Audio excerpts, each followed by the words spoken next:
Hello beautiful people, welcome back to my channel. My name is Jayla Mitchell, also known as Natural Rain, and I would love it if you would go down there and subscribe. Click the subscribe button and then click the notification bell right next to it so you'll never miss my new uploads. Y'all, I got my 100K plaque.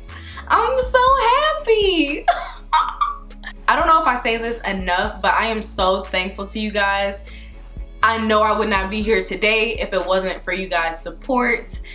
The idea of this being my job is completely insane to me, and I know it's all because of you guys, so thank you so much. Like, I didn't do it, we did it. It even says our YouTube name, y'all. Natural Rain. Okay, apparently when I get excited, I start getting real squeaky, so I'm sorry about that. Okay, we can just go ahead and get into the video and pretend like everything is normal, even though it's completely not, but okay. So today I'm gonna be talking about reducing single strand knots. Now, I've got this question a lot, and I think more than the average natural hair YouTuber, because I do wash and goes all of the time.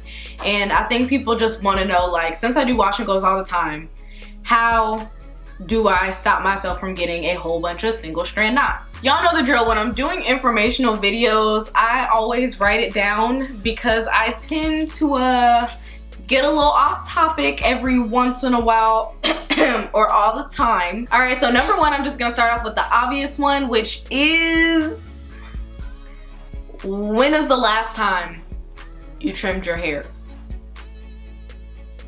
Because you could be blaming the hairstyles that you're doing and everything else for the problem, but really it's the fact that you haven't trimmed your ends. That can cause serious single strand knots, something serious. And if you don't cure that step, all my other steps don't even matter, because you can follow all my other steps, you still gonna get single strand knots because it's about that time. It's time for you to trim your ends. So that's number one, and I know it's obvious, but like I said, if you don't do this step, if you don't trim your ends, make sure they're nice and healthy, you are going to have single strand knots no matter what style you do, no matter what you do to your hair or do for your hair. Single strand knots will pop up. Okay, number two is something I do all the time consistently. Like, I go hard for this. I'm a huge advocate of this step, and that is stretch your hair. And when I say stretch your hair, I don't mean in the typical it must be blown out all the time way. I don't know if you guys know this. If you're an OG and you've been following me for a while, then you know that this wash and go is stretched. All of my wash and goes are stretched. I don't remember the last time I wore my hair unstretched in a wash and go. It's just not gonna happen. It's not. I like big hair. Big hair likes me, and it helps me to reduce single strand knots. And you might be like, girl, how? When you have tightly coiled hair, it is easy for it to wrap around itself and wrap around other curls. And when that happens, it can wrap itself right into a knot. And that is the issue we're trying to avoid. This step doesn't so much help if you already have a looser curl pattern, but when you get to that thick, kinkier, coiled type hair, stretching can really help you.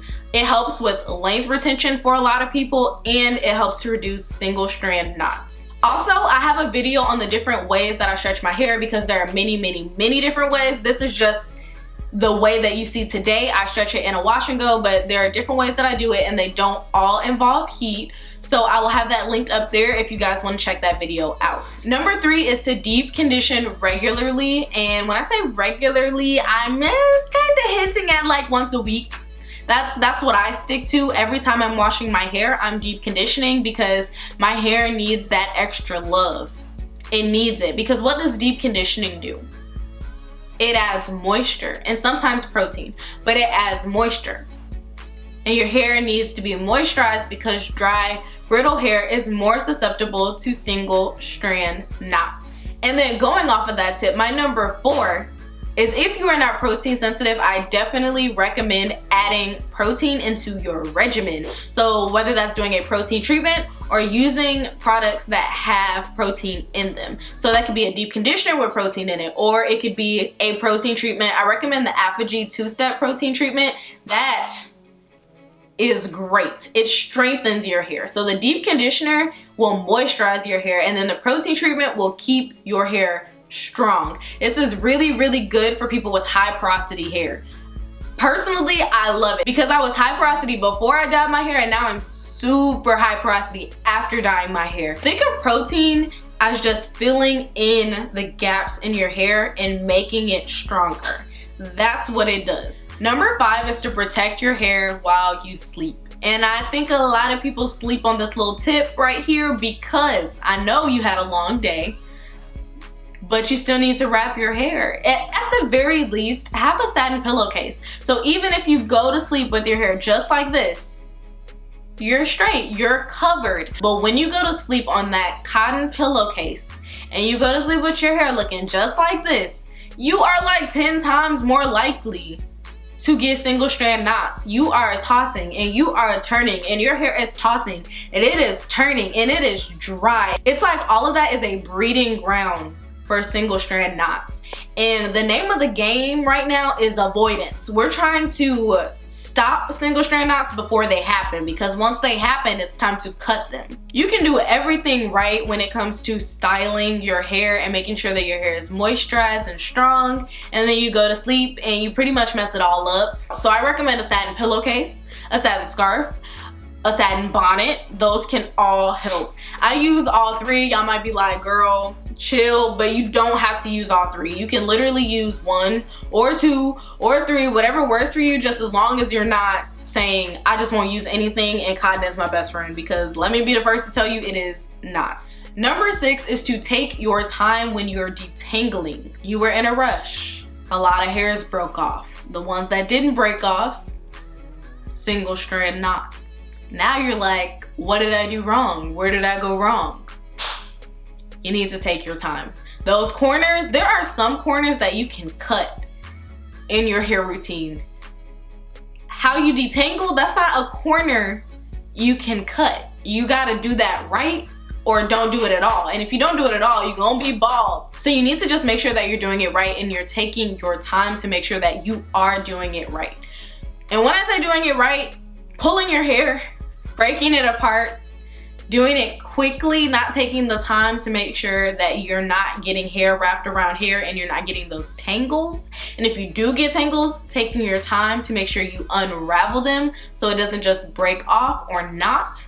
That is very, very important. It's the little things I noticed, the little things that you do in your regimen that you don't really pay much attention to. You were in a rush, so you detangled fast, or you detangled roughly or harshly or whatever, and you don't really notice the effects that it has until you realize you're not able to reach your bigger goals. Like your length goals ain't happening, but your hair is growing, so what's going on? That's a length retention issue.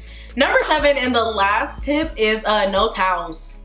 No towels unless it's a microfiber towel. You can even use a t-shirt, but we do not use cotton towels on our hair because friction. Friction causes single strand knots and breakage. There's no reason why you should be using a cotton towel. None whatsoever. So I hope you guys enjoyed these tips. I hope you found them helpful. If you did, don't forget to give this video a thumbs up. Also, if there's some tips that I didn't touch on that really helped you to stop single strand knots, go ahead and comment them down below, and I will see you guys in my next video. Bye guys.